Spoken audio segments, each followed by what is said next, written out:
Welcome back to the 2001 A Space Podcast with your hosts, Miguel, and your co-host, John Lone. And we're back. Was I supposed to say my last name too? Okay. Miguel Garcia, there you go. He said John Lone. Okay. So now that we got that out of the way, we are going to... In the last episode, we talked about how space exploration benefits the human race. In today's episode, we will talk about the concept of liminality, the philosophical concept of liminality. John, how do we feel about this topic? Liminality is a very interesting concept for sure. A lot of people like to apply it in the sense of liminal spaces, right? Yeah. Which have been a big trend on the internet for a while. Kind of died down more recently, but... was really big, especially with like the Backrooms and stuff. We don't want to talk about that. Okay, don't bring up the Backrooms. Those are just stupid memes. Okay, how are we not going to bring up the Backrooms for the whole podcast? We're level 586 of the Backrooms. Let's be real here. It's going to come up at some point. It's going to come. We'll try and steer clear of it. We'll try and stay away for as long as possible. But the idea of liminality itself is actually a philosophical concept of this transitional phase or this transitional space between two states of being or two phases in a person's life, two physical places, right, as you see with the concept of actual liminal spaces. So, yeah, it's a very interesting topic. Yeah, exactly. I think, for an example, if we're going to give kind of like a way of thinking about this, think about, all right, let's say it's a late evening, you know, you're going up to your hotel room and you're in your hotel elevator, right? And the ending is your hotel door. Guess what the liminal space is? It's the hallway, right? It's the transitional stage between your elevator and the hotel room. Think about your stages of life, child and adult phase. What is the liminal stage? Probably the teenage phase, right? Mm-hmm. Or even more specifically, to narrow in a bit, like the stage between like being done high school and starting at a university is sort of this liminal transitional period, right? Right. Exactly. Yeah. Well, if you can, like, those are very clear-cut, kind of obvious examples. Mm-hmm. But when we think of liminality as an actual concept, everything is liminal in that sense, because we're in a constant transition stage, aren't we? Of different events. Right. Right. Let's say... That's interesting. Yeah, well, you guys can't see it right now, but I've got a body armor bottle on this table. What's the transition stage? Me with my hand here, and then me grabbing it. That's the liminal... There's always liminal stages with everything we do, right? Right. That's one definition of liminality, I guess, would be to take that to its absolute extreme and to say that liminality is really anything in motion. Like if you have something in a state of beginning and then something when the action's completed, then the actual process of doing that is the transition, and that's where liminality comes in. Aren't there infinite stages of transition, though? Well, then there would be, yes. So liminality would be constant everywhere in some capacity. Exactly. But I'm not sure if I disagree or if I agree. Sorry, with that I guess extremist absolutist position on the subject. I think I would be tempted to say liminality applies in like slightly more specific instances, right? Mm-hmm. Otherwise, the word simply loses all meaning, right? If it applies constantly in every example you can think of. Then what is liminality, right? What's the point? Yeah. Because I think if you define it as like this broad transitionary stage, then I think you get more interesting examples of what liminality could be and what it could mean. And like, you know, with liminal spaces again, with liminal actions, with liminal time periods. Right. And I think you actually start to get this, even if it's not a concrete definition, you get this more interesting picture of what it could mean. Yeah, no, that's a good point. I mean, our first really question for today's episode is, what does it really mean to us? What does liminality mean to us? Right. So I guess that's kind of what we're talking about here, but we can extend on this by saying, first off, starting with myself, I think when I think of liminality, I just think of also transition spaces, and I think it in a kind of scientific way. And when you think of it, think about how, think about space and time, like how it's in a constant liminal flux, I guess you could say, right?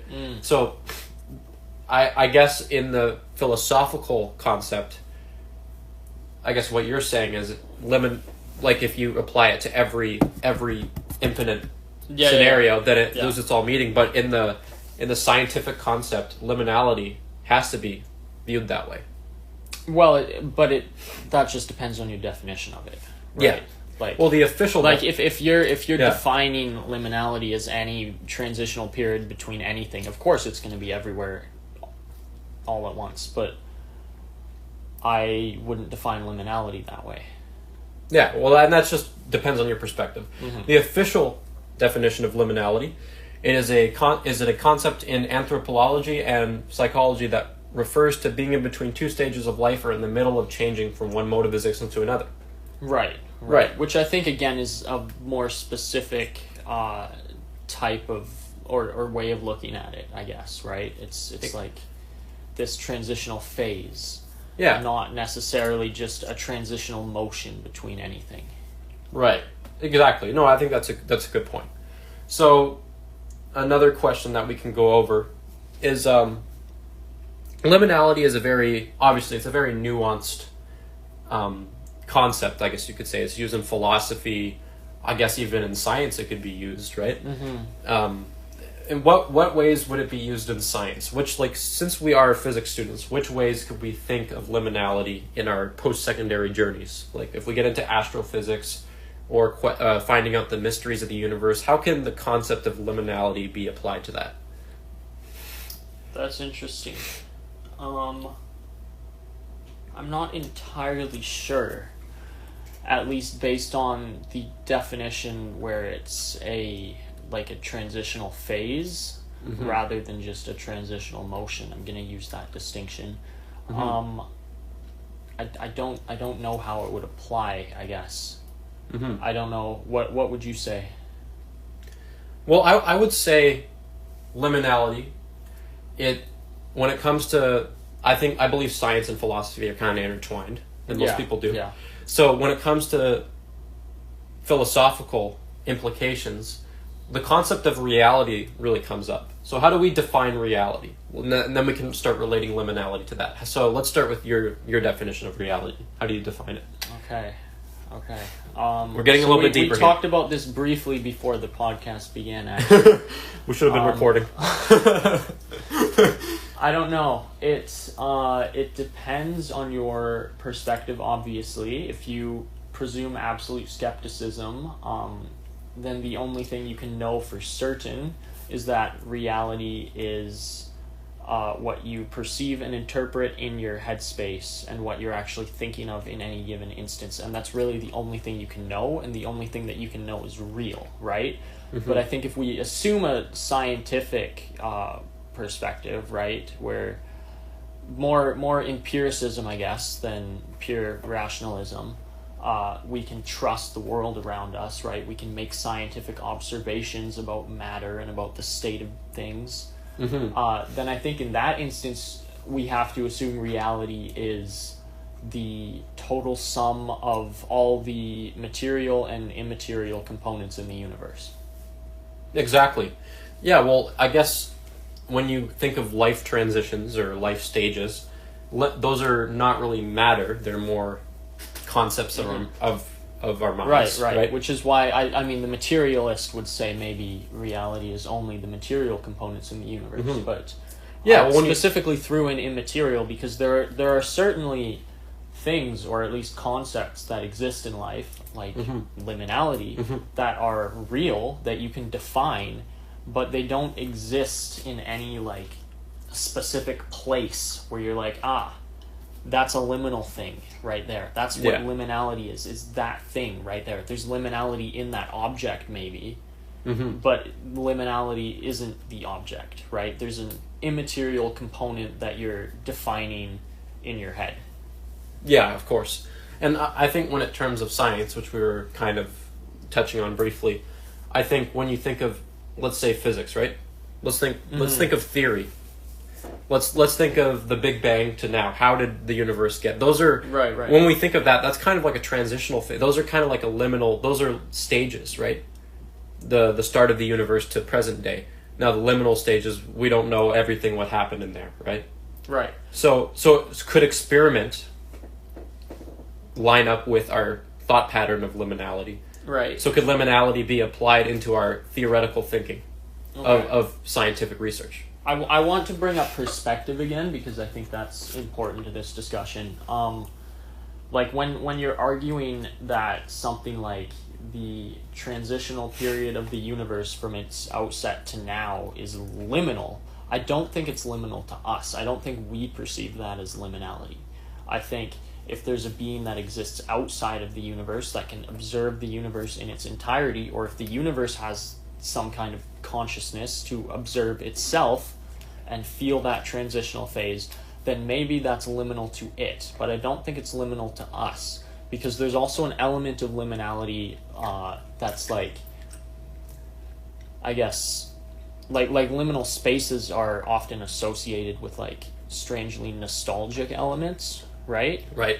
And that presumes some sort of memory, some sort of memory association with the concept of liminality. Even if we weren't actually there to experience the event, if we see a photo of something that makes us feel nostalgic, we didn't have to experience it, but it still feels it's liminal in that because sense. you can perceive a human in that environment. Maybe you can And it's perceive liminal because maybe you can can perceive perceive yourself there, Yeah. and you can perceive the effect that that environment would have on you. You can't perceive the effect that the entirety of the universe's history can have on, like, you can't comprehend that. You can't put yourself in that transitional period. No, but what I mean by that is a theoretical kind of undertone. Like, just thinking of it Well, as it's two potentially, stages. again... Even if we haven't experienced it, we can still think of the universe and think of the transitional stages. Yeah, you can. I don't think it's most useful to prescribe that to liminality, though. Like, I think defining it as a transitional phase is fine, but I think liminality goes deeper than that, and there's a sort of mental association there, and there's some type of memory connection, and I don't think you find that in the universe, at least when you're thinking of yourself. Yeah.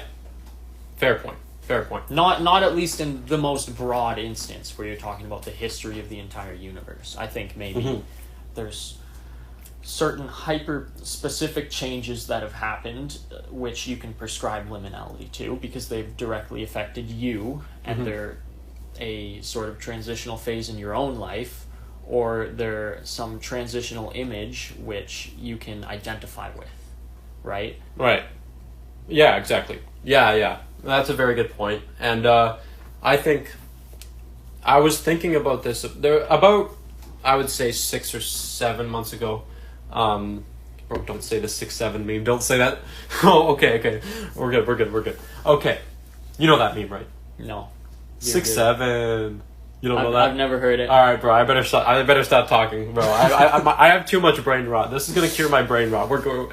Okay. It's good that we have these kind of sections of the podcast, just talking about random stuff that doesn't matter. Okay. Anyways, back to what I was saying.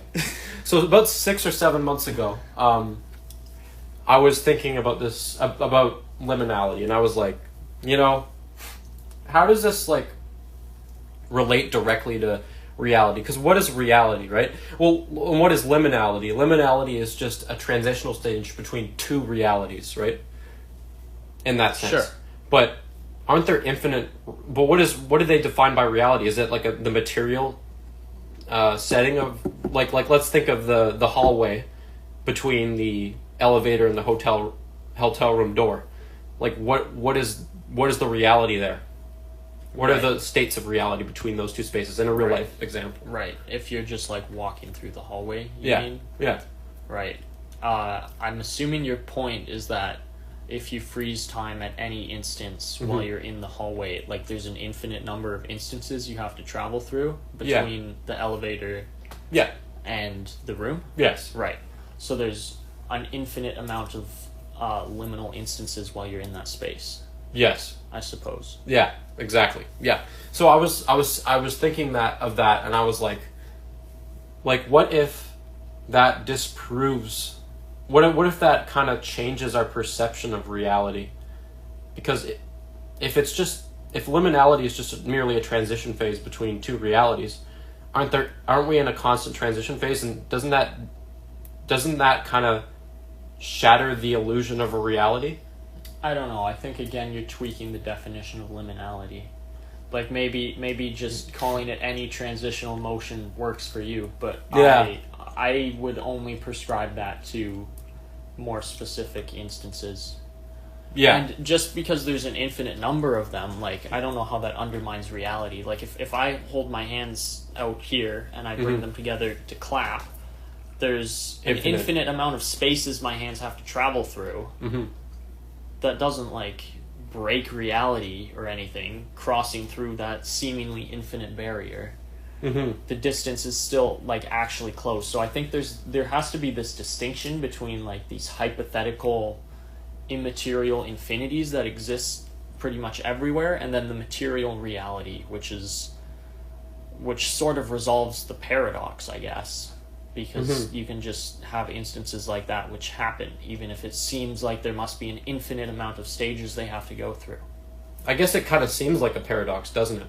It does. It's actually, if we ignore the concept of liminality, that thing about, like, the clapping and the infinite states that you have to pass through is very similar to a philosophical problem. I forget what it's called, but it's about this, like, arrow, and you're shooting an arrow at the target, and every second the distance between the arrow and the target halves, right? So it never actually approaches the target, right? Right. Or if we don't say in every second, if we just say in any particular instance the distance is halved, it's like, well, when does it actually make contact with the target? Because theoretically it shouldn't. Because there's infinite stages. Because there's infinite stages and instances it has to pass through. But again, those seem to me to be hypothetical, immaterial instances versus the actual reality. So you're saying that where it clearly hits the target in a finite amount of time. That's a good point, because that's, I guess, the point that I'm making up is purely hypothetical, purely theoretical in a sense, purely just my mind thinking of these certain things. But in actual reality, which we can perceive, like our perceived reality, these things aren't a concern to us. Yes. So the limits, the philosophical concept of liminality doesn't necessarily break reality. Yeah, so, like, I would say there's interesting philosophical overtones to it, but maybe not any actual material ramifications. In the material world, right? In the material world, it does not break reality. Maybe in the philosophical world, it does. Maybe. It at least poses a very interesting question about the nature of subdividing in instances and what metaphysically actually makes up those spaces. But well, it's definitely an antithesis, for sure, to the thesis of reality, which has been drilled into our heads so long in academia, etc. But I think liminality. Do you believe that liminality should have more of a place in philosophical discussion? Because I don't feel like it has enough talk. People do not talk about it enough. I feel like reality is more talked about than liminality. Maybe. I don't know. Most of the conversations we've had so far about liminality have centered on broader philosophical concepts that aren't intrinsic to the idea of liminality. Like, they don't need liminality to exist as separate philosophical concepts, like the paradox of the arrow, right? Yeah. Like, you can prescribe liminality to that and make it its own problem, but it sort of exists without the implications of liminality, right? Yeah. So I don't know that it's needed for philosophy. I think it's an interesting point of discussion, but I don't know. It's a very interesting point, for sure. And now with that, I'm thinking we move on to another topic. This is going to be the fun part. So, what do we think about liminal spaces? These are real-life examples of liminality in action. Backrooms. So this is... No! We said we wouldn't mention it! It's better than the 6-7 meme, I guess. Okay. So since we're doing that... The OG Backrooms deserve Backrooms to be mentioned. I guess so. The OG before it got memed to death. Before it got memed to death and ruined. Because I really feel like the Backrooms, like... It was interesting, but it really kind of ruins it when people are, like, putting entities in the Backrooms, right? It ruins the philosophical concept of it. Yeah. Like the whole thing that made the Backrooms scary originally was sort of this concept of an almost infinite maze, I guess. That never ends. Yes, because it's infinite. Yeah. Well, just imagine being stuck in these sterile walls. Yeah. Not knowing where to go, and it goes on forever and ever and ever. But it's not just the maze. It's like this almost familiarity of it. It's like you can almost picture humans being here, but it's so uninhabitable at the same time, right? It like almost makes sense, but then it completely doesn't. Because it's like all these office spaces that you're like, you feel like you've been there before. You feel like you've seen this, but it never could have existed, not in this way. Right? It's like watching a movie with no humans in it. When you think of it, it's like showing up to a birthday party and no one's there. It's like showing up to school, no one's there. That kind of thing. You're expecting something, which could be a liminal space in its own right. Would there be a kind of an existential dread to that kind of? Would you dread finding someone, or would you dread not finding someone? The fear of the unknown is obviously there too. Like, what's more terrifying? Are you here with no one? Or is there someone else in here with you somewhere? Like, what would be more scary to you? I don't know.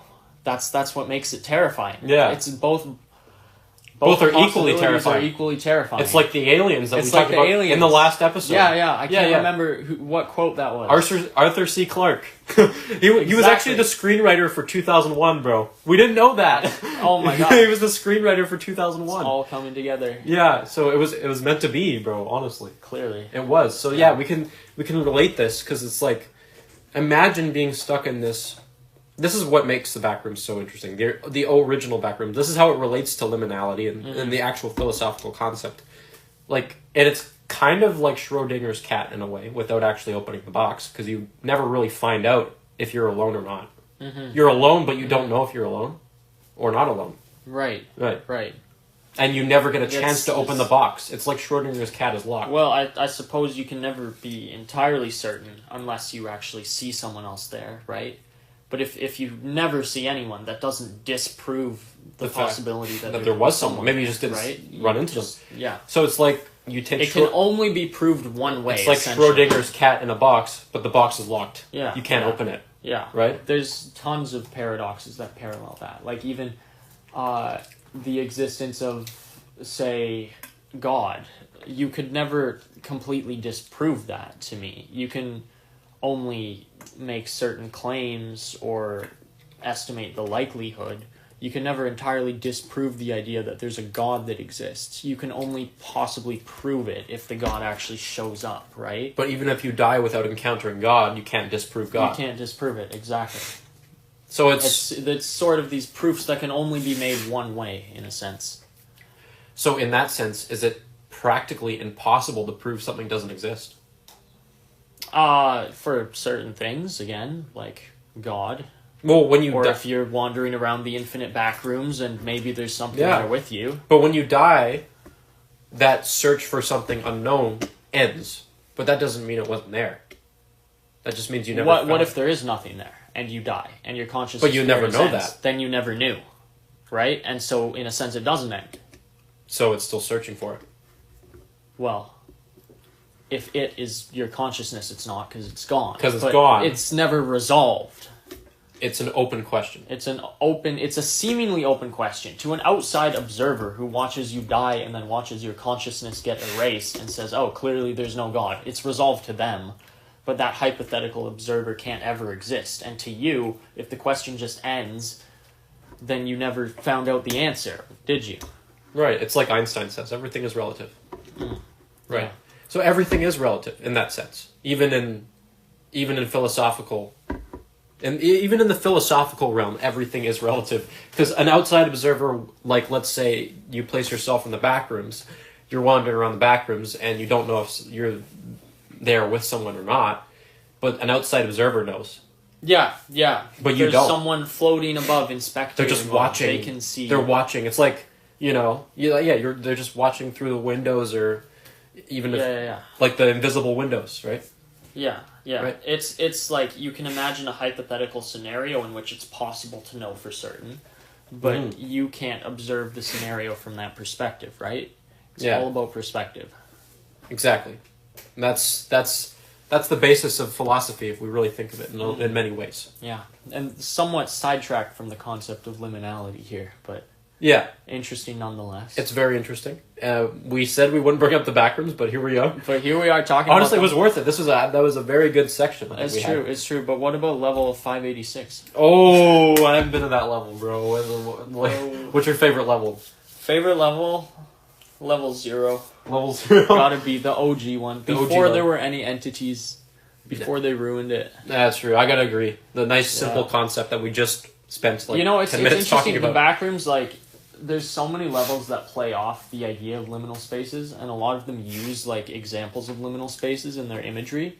But there's also a bunch which like just completely ignore that and are just like trying to be scary in their own way, and for that reason, like the whole thing feels completely incoherent. Right. Like there's no broader picture to it. There's no way to make sense of what's going on.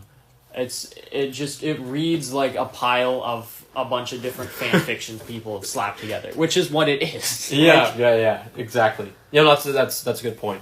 And now with that, let's actually dive into the actual liminal spaces concept. Sure. Okay, so this is a real life example. So let's take a look up on the screen here. You know how much better this would be if we had like a camera? This would be really cool. Actually see. But no, I edit the images on there. Oh, do you? Yeah, I do. Yeah. I mean, I knew that, guys. Yeah, you knew that. Yeah. He definitely watched the edited version that I sent him. Edit this part out, guys. Edit this part out. But no, yeah, bro. I sent you the edited version. Did you not see it? Bro, I saw the first 2 seconds. I probably killed our watch time. You killed our... Bro, sabotaging his own podcast. That's crazy. All right. Anyways, we got this up on the screen. What emotions did this evoke in you, John? Is this okay? So this is a liminal space. This is a liminal space, right?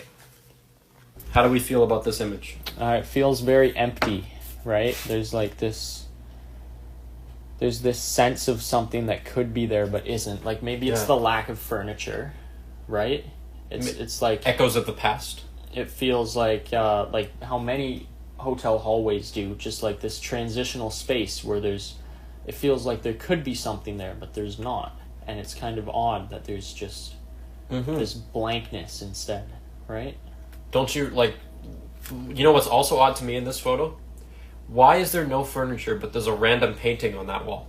Like, look at this painting. I noticed that, even when I said there's no furniture, but there is a painting just hanging out. So, does that mean that this could be still inhabited, this place? Maybe it just was abandoned, or we don't know the starting place. It leaves questions, but again, that's part of what liminality is when referring to spaces specifically, is like these signs of human inhabitants, but also clearly not currently inhabited. Like there's a painting, there's something remotely resembling humans that's here, but there's nothing else. There's no other furniture, right? There's nothing else going on, and we don't know who's around the corner down the hallway. There could be someone there. Right. There could not be.